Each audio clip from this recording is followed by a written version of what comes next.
Una nueva semana comienza acá en Agenda Económica PM de CNN Chile.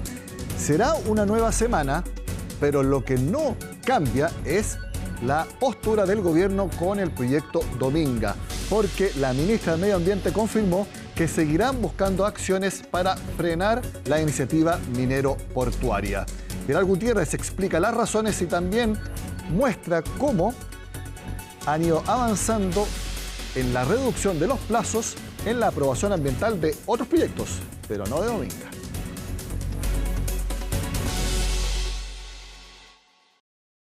Más de 8.600 millones de dólares es el monto que sumaron los proyectos aprobados por el Servicio de Evaluación Ambiental en septiembre y que marca un récord desde que existe registro. A través de gestión se ha podido avanzar de manera satisfactoria en la evaluación de proyectos y ahí vienen las buenas cifras de aprobación de proyectos. Significa que los proyectos están ingresando bien, de que la evaluación está realizándose de manera satisfactoria y de una gestión que ha hecho el propio servicio de coordinación con todos los organismos que son parte de la evaluación ambiental. Y es que desde el CEA han afirmado que se han reducido entre 15 y 50% los tiempos totales de tramitación. Para lograr aquello han incorporado una serie de medidas, como la incorporación de tecnologías para procesar las observaciones ciudadanas de los proyectos. Para poder sistematizar esas observaciones de manera más rápida. Y también se está haciendo gestión, ¿no es cierto?, diálogo con los titulares de proyecto, a quienes se recibe a través, por supuesto, de la plataforma del lobby y que se les orienta. Estamos también dando certeza, reduciendo nuestro ámbito de discrecionalidad a través de distintos documentos en que damos orientaciones técnicas a los titulares. Esta reducción que podemos observar en este último mes en los plazos de aprobación se debe a estos esfuerzos de servicio y, por cierto, también al esfuerzo de los titulares que han atendido a ingresar proyectos más completos. En el 9º mes del año, Energía y Minería lideraron las inversiones aprobadas, entre las que destacan las modificaciones operacionales en Minera Escondida. Los especialistas sostienen que es clave el proyecto de ley que reforma el sistema de evaluación ambiental que se encuentra en la Comisión de Hacienda del Senado. Tiene relevancia ese proyecto porque simplifica, entre otras cosas, el problema que ha tenido Dominga, que es este eterno loop de recursos administrativos y judiciales que dan vuelta en un bucle que a veces es interminable. Eso se acaba con el proyecto de reforma que tiene ese gobierno del CEA y además también incorpora otras técnicas habilitantes que permiten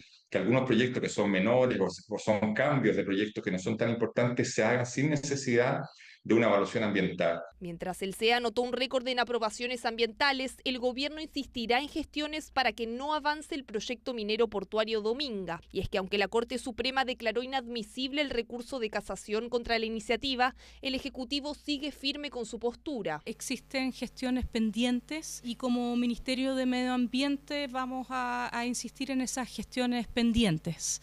El objetivo y la responsabilidad del Ministerio de Medio Ambiente es asegurar el patrimonio natural del país. La Corte Suprema sostuvo que no se abre un nuevo debate sobre el fondo ambiental del proyecto y que, por lo tanto, la resolución de calificación ambiental que lo evaluó favorablemente sigue vigente. Yo creo que ya han sido contundentes los fallos que van en la línea de que este es un proyecto que cumple con los requerimientos ambientales. Debiera de una vez por todas darse luz verde y no seguir postergando de alguna manera, dar por superadas las discrepancias que a esta altura no tienen mucho sentido porque las autoridades técnicas y las autoridades judiciales ya han dado un veredicto favorable al proyecto. Con la declaración de la Suprema, algunos expertos interpretan que podría haber un nuevo pronunciamiento del Comité de Ministros, corriendo el riesgo de que se repita nuevamente la historia. Implicaría que eventualmente esa resolución del comité también pueda ser impugnable de nuevo ante el primer Tribunal Ambiental de Antofagasta, lo que tú comprenderás transforma en esto en un loop que no tiene ningún horizonte de cierre desde el punto de vista procesal. Alguien tiene que decir que existe cosa juzgada, que no existe todavía en Chile una regulación en términos procesales de cuándo existe sentencia definitiva en materia ambiental. Sin embargo, otros descartan un nuevo pronunciamiento del comité y en cambio señalan será clave la decisión del segundo Tribunal Ambiental de Santiago sobre la reclamación ahí presentada, con lo que se podría abrir el círculo nuevamente o bien dar mayor espacio a que Dominga avance. Se conoció definitivamente el programa presidencial de Yanet Jara, después de harto tiempo que estábamos esperándolo. una de las medidas que propuso es que bajen las cuentas de la luz 20% para las familias del país. Veamos exactamente lo que dice la medida número 94. Garantizaremos a todas las familias del país un consumo eléctrico vital. ¿Se acuerdan del ingreso vital? Bueno, se sigue ocupando el calificativo de vital, esta vez para consumo eléctrico, reduciendo en un 20% las tarifas de los hogares. Será una cantidad de energía de carácter esencial garantizado que alcanzará 85 kWh mensuales por hogar. ¿A qué equivale esto? Para cubrir las necesidades básicas de iluminación, refrigeración, comunicaciones y consumos domésticos esenciales. El ministro de Energía comentó esta propuesta. Respecto de la propuesta de la candidata Jara, la leí, digamos, ella está en el programa, me parece que, bueno, primero el diagnóstico de tratar de encontrar energía más barata para las familias es algo que, digamos, obviamente va en la dirección correcta, creo que nadie podría estar en contra.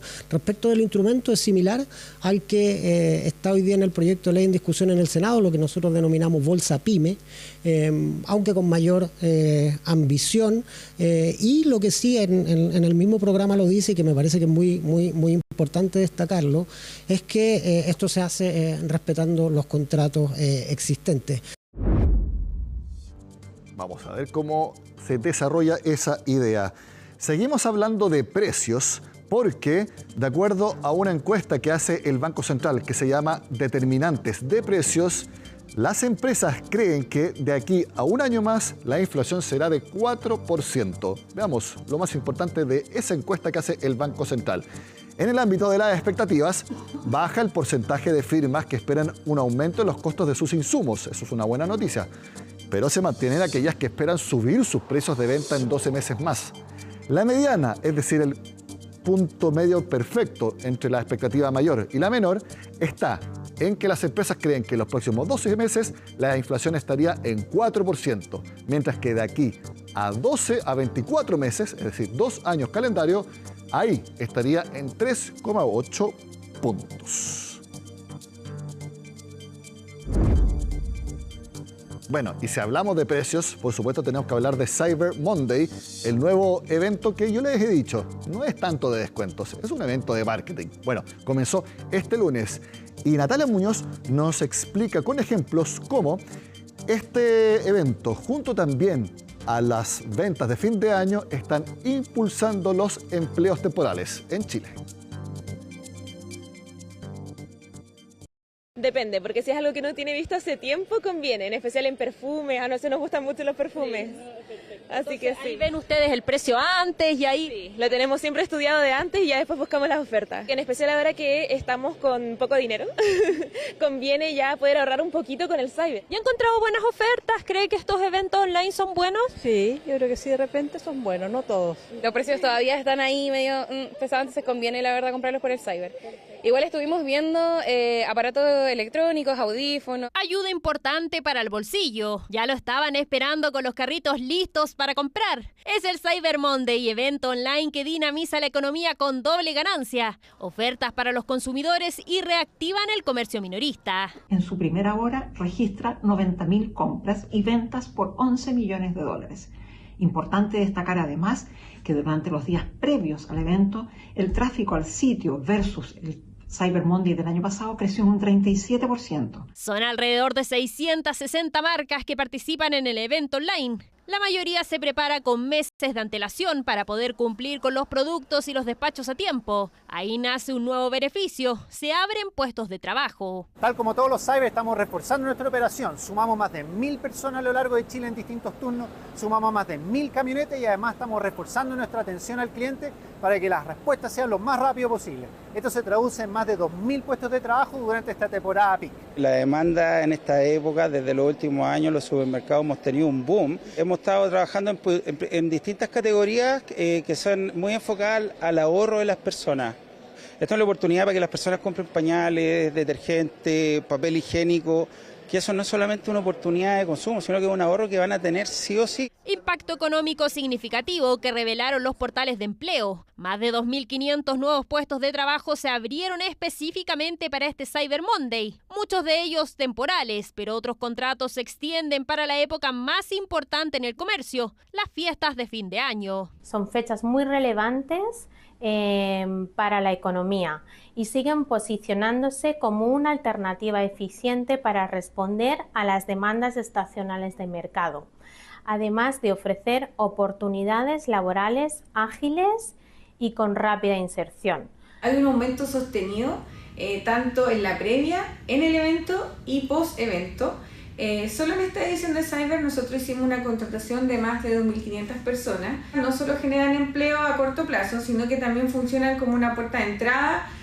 Muchos de los colaboradores temporales logran mantenerse en sus puestos de trabajo y así obviamente gracias a su buen desempeño pueden entrar a las grandes empresas. Los puestos de trabajo más requeridos son transporte y almacenamiento, logística, operadores de producción y vendedores. 80% de ellos concentrados en la región metropolitana. Como cada año, este tipo de campañas se traducen en mayor actividad económica, más empleo, más ingresos disponibles para las familias, impulsando a las pequeñas, medianas y grandes empresas. Además, de cada contratación hay una historia, una persona que vuelve al trabajo, un joven que adquiere experiencia, una familia que recibe un ingreso adicional. El evento online se extenderá hasta el miércoles 8 de octubre. Se proyecta que se alcancen ventas por $490 millones en una edición que ya arrancó positiva con un crecimiento de 18% si se compara con la edición pasada. Hacemos la pausa en Agenda Económica y al regreso hablamos de presupuesto público, específicamente la reducción que hubo en los montos para infraestructura pública en nuestro país. Ya volvemos.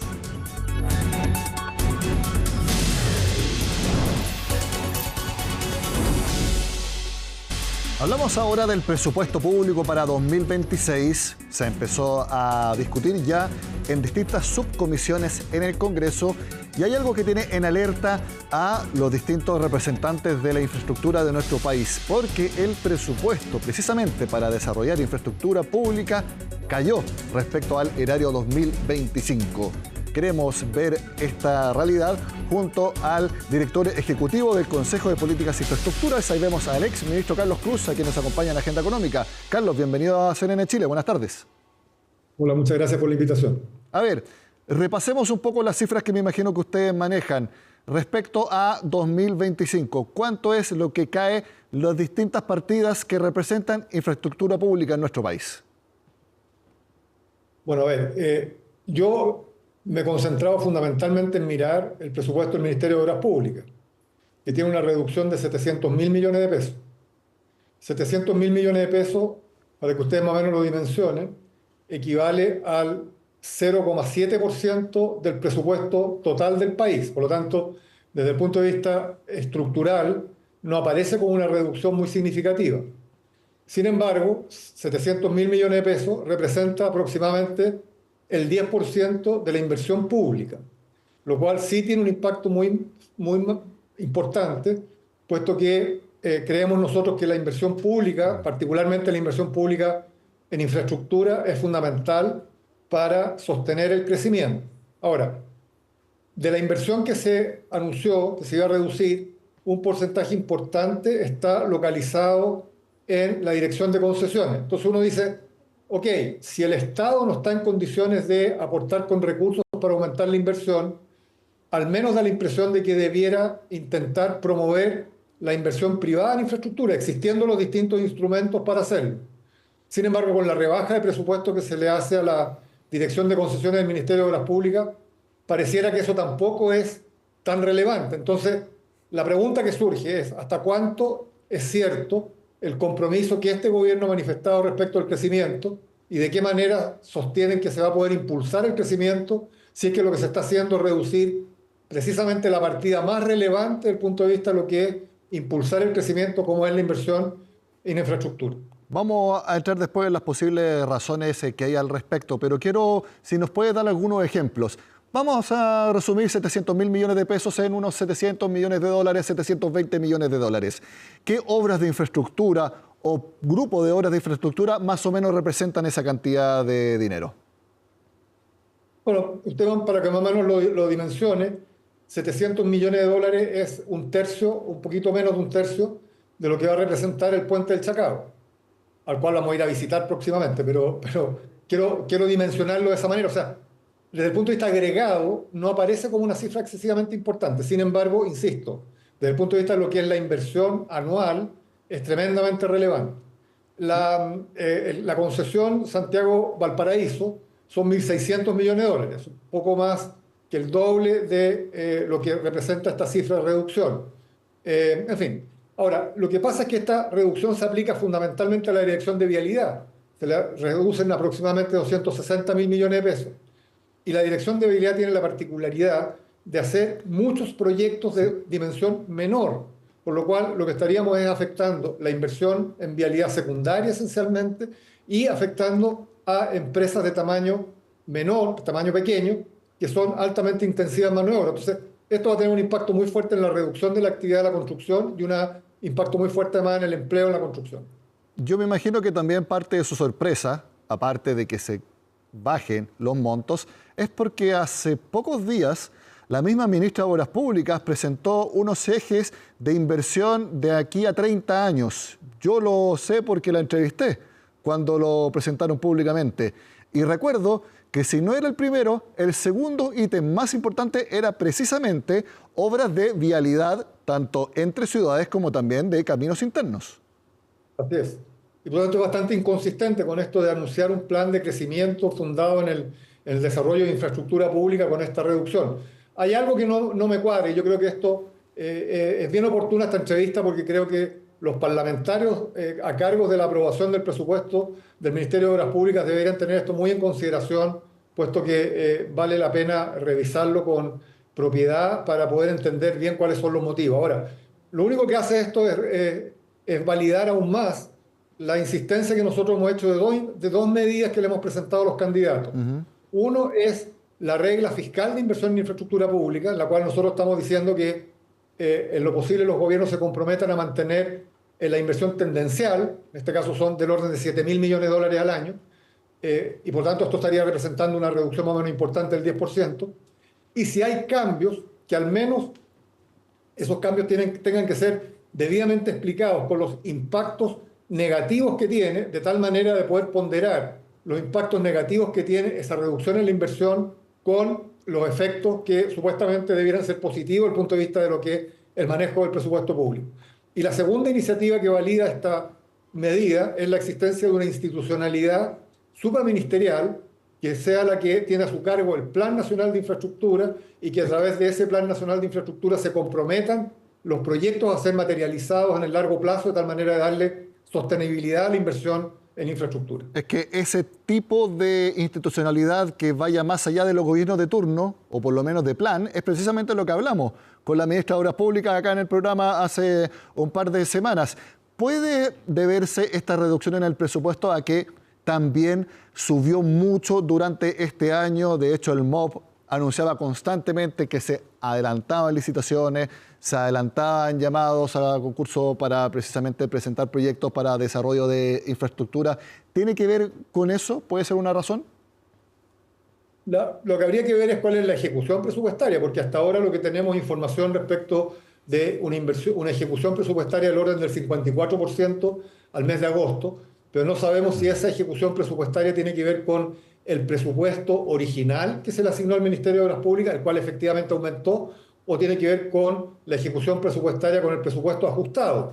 No se olvide usted de que el año 23 se le redujo el presupuesto al Ministerio de Obras Públicas en 600.000 millones de pesos y el año 24 se le redujo en 400.000 millones de pesos. Por lo tanto, claro, siempre el Ministerio aparece ejecutando el presupuesto muy cerca de su meta, pero en los últimos 2 años al menos ha sido en base a un presupuesto ajustado, por lo tanto, bastante menos de lo que estaba comprometido en la ley de presupuesto. Nos gustaría saber si esto es similar a lo que ha sucedido este año o estamos hablando de cifras fundadas en el presupuesto original que efectivamente lleva un aumento. Ahora, el que haya aumentado de un año para otro, de acuerdo a cómo se maneja el presupuesto público, no quiere decir que no pueda seguir aumentando, porque acuérdese usted que el presupuesto público se maneja año a año, por lo tanto, los compromisos que yo contraigo este año tienen que sostenerse el próximo año y siempre tiene que haber una holgura para poder seguir asumiendo nuevos proyectos. En consecuencia, no es una explicación que permita justificar una reducción como esta por la importancia que tiene. Se han subido las proyecciones de inversión, tanto pública y privada, en los últimos meses. Que haya un presupuesto más bajo para precisamente desarrollar obras de infraestructura pública, ¿puede también impactar en esas proyecciones de inversión? Miren, no es tan significativo la rebaja, por lo tanto, desde el punto de vista de las proyecciones generales de inversión, yo diría que no se van a ver mayormente afectadas porque hay efectivamente un impulso muy importante en la inversión privada y eso lo va a compensar la reducción en la inversión pública. Pero creo que es una muy mala señal que se le da al país respecto de la vocación de crecimiento y el estímulo que esta inversión privada representa para el sector privado, esta inversión pública representa para el sector privado, el rebajar la inversión. Por lo tanto, creo que desde todo punto de vista me parece que no es una buena decisión. Carlos Cruz, director ejecutivo del Consejo de Políticas de Infraestructura, gracias por acompañarnos este lunes en Agenda Económica. Que esté muy bien. Muchas gracias, Nicolás. También les agradezco a ustedes por habernos acompañado acá en CNN Chile. Que tengan una excelente semana. Nos vemos el martes.